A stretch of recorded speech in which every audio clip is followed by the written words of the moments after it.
அன்பார்ந்த சகோதர சகோதரிகள் அனைவருக்கும் இனிய வணக்கம். இன்ஸ்டாகிராமில் ஒரு வீடியோ பதிவு பார்த்துருந்தேன்.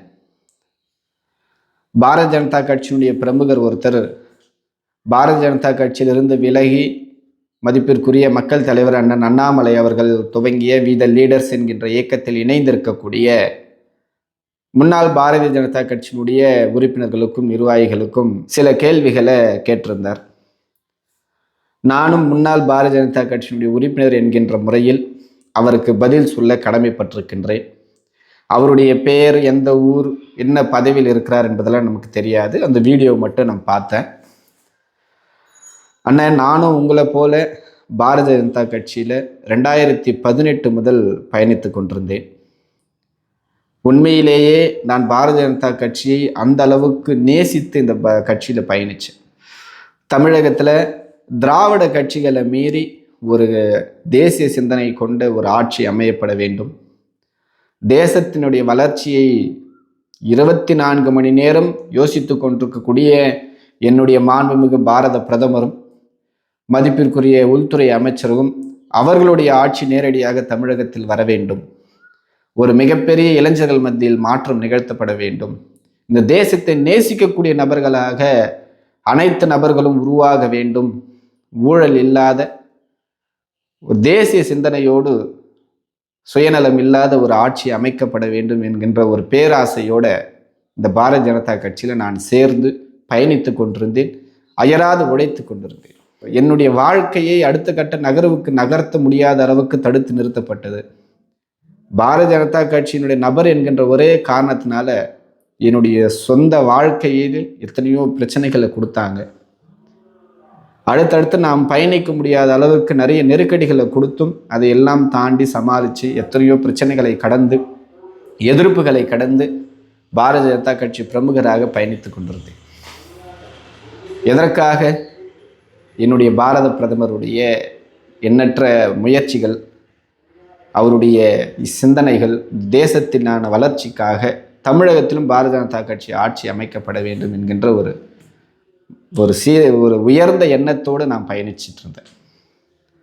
ஆனால் என்னை ஏன் பாரதிய ஜனதா கட்சியிலிருந்து வெளியே கொண்டு வந்தது காரணம், மதிப்பிற்குரிய அண்ணன் அண்ணாமலை அவர்கள் மீது கொண்ட ஒரு பற்றுதலும் சொல்லலாம். இன்னொன்று, பாரதிய ஜனதா கட்சியினுடைய மேல்மட்ட தலைவர்கள் அனைவருமே உண்மையிலேயே சிறந்த தலைவர்கள். ஆனால் 2ஆம் கட்ட 3ஆம் கட்ட தலைவர்களாக நியமித்த தலைவர்களுடைய செயல்பாடுகளும் அவருடைய சுய லாபத்திற்காக என்னுடைய தேசிய சித்தாந்தம் கொண்ட கட்சியை அடகு வைத்து அவர்கள் மட்டுமே வாழ வேண்டும் என்கின்ற ஒரு நோக்கத்தில் எங்களுடைய உழைப்பை எல்லாம் சுரண்டி அவர்கள் வாழ்ந்து கொண்டிருந்ததை எதிர்த்து தான் நாங்கள் வெளியே வந்திருக்கிறோம். பாரதிய ஜனதா கட்சியில் பதவி என்பது 2 முறைக்கு மேலே ஒரு நபருக்கு ஒரு பதவி வழங்கப்படாது என்பது இந்த கட்சியினுடைய சட்டத்திட்டம். ஆனால் இந்த 2 தடவை என்பதை தாண்டி 3வது முறையும் சட்டத்தை தளர்த்தி அவர்களுக்காக, அவர்கள் கொடுத்த சில சன்மானத்துக்காக 3வது முறையாக தலைவர்களாக அமர்த்திய சில நபர்களை எதிர்த்து தான் நாங்கள் வெளியே வந்திருக்கிறோம். அடிமட்டத்தில் இருக்கக்கூடிய கிளை தலைவர்களும் தொண்டர்களாக, ஒன்றியங்களில் செயல்பட்டு கொண்டிருப்பவர்களாக அனைத்து நபர்களும் தேசியத்திற்காக, இந்த கொள்கைக்காக நாங்கள் உழைத்து கொண்டிருக்கக்கூடிய அதே சமயத்தில் எங்களுடைய உழைப்பை எல்லாம் அடமான வச்சு எங்களை பின்பமாக முன்னாடி நிறுத்தி பின்புறமாக நிறைய லாபங்களை சம்பாதிச்சாங்க பாருங்க. அந்த மாதிரி சுயநலம் பிடித்த பிரமுகர்களை எதிர்த்து தான் நாங்கள் வெளியே வந்திருக்கோம்.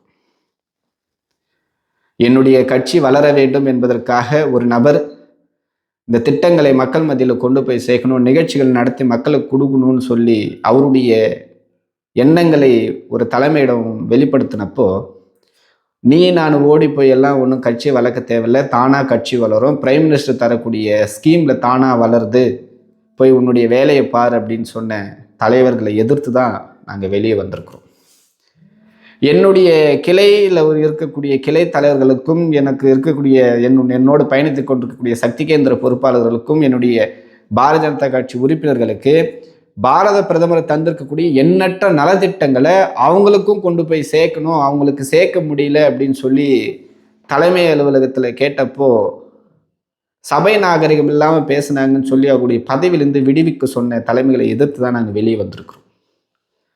எங்களுடைய கிளையில் இருக்கக்கூடிய பிரச்சனைகளை, எங்களை ஒன்றியத்தில் இருக்கக்கூடிய பிரச்சனைகளை அவர்களுடைய சுயலாபத்திற்காக போட்டுக்கொண்ட மாவட்ட நிர்வாகிகள் மற்றும் மாநில நிர்வாகிகள் கிட்ட எங்களுடைய பிரச்சனைகளை நாங்கள் தெரிவித்தோம்.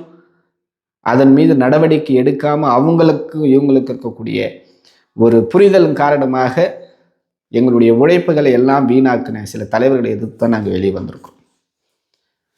ஒவ்வொரு சட்டமன்ற தேர்தலையும், எம்பி எலெக்ஷன்லையும், உள்ளாட்சி எலெக்ஷன்லையும் உழைச்சி தேஞ்சி உறுப்பினர்களை சேர்த்து ஓடி போய் ஒவ்வொரு பூத்தாக எலெக்ட் பண்ணி, மண்டலை எலெக்ட் பண்ணி, அதுக்கப்புறம் மாவட்ட தலைவரை நியமிக்கிறதுக்கு எத்தனையோ அடிமட்டங்களில் வேலை செஞ்சு கஷ்டப்பட்டு உழைச்சி கொண்டிருக்கக்கூடிய எந்த நபர்களுடைய உழைப்புக்கும் அங்கீகாரமே கிடைக்காத ஒரு சூழ்நிலையில் இருந்தால் நாங்கள் எதிர்த்து வெளியே வந்திருக்கிறோம். நீங்கள் எப்படி உங்களுடைய ஆதங்கத்தை வெளியே சொன்னீங்களோ அதுபோல் எங்களுக்கு பல மடங்கு ஆதங்கங்கள் இருக்குது. சில விஷயங்களை நாங்கள் வெளியே சொல்ல முடியாத அளவுக்கு சில ஆதங்கங்கள் இருக்குது. இதெல்லாம் எதிர்த்து தான் நாங்கள் மதிப்பிற்குரிய அண்ணன் அண்ணாமலை அவர்களுடைய இந்த இயக்கத்தில் இணைந்திருக்கின்றோம். இது எல்லாத்தையுமே மாற்றி அமைப்பதற்காக இந்த மாற்றம் என்கின்ற ஒரு வழியில் நாங்கள் பயணிச்சுக்கிட்டு இருக்கோம். சீக்கிரம் நீங்களும் புரிஞ்சுக்குவீங்க. கேள்விகள் கேட்பது எளிது. ஒவ்வொருடைய மனநிலை, அவர்கள் அனுபவித்த சில வழிகள், பாரதிய ஜனதா கட்சியின் மீது கொண்ட அன்பும் பாசமும் தகர்ந்து போன காரணத்தினால எல்லாரும் அதிலிருந்து வெளியே வந்திருக்கிறாங்க.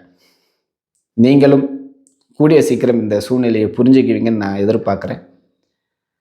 என்னுடைய ஆதங்கமும் நிறைய இருக்குது. அதை இந்த ஒரு வீடியோ பதிவில் பதிவிட்ட முடியாது. அடுத்தடுத்து வரக்கூடிய காலகட்டங்களில் ஒவ்வொரு கேள்விகளுக்கும் பதில்கள் அளிக்கப்படும். நன்றி.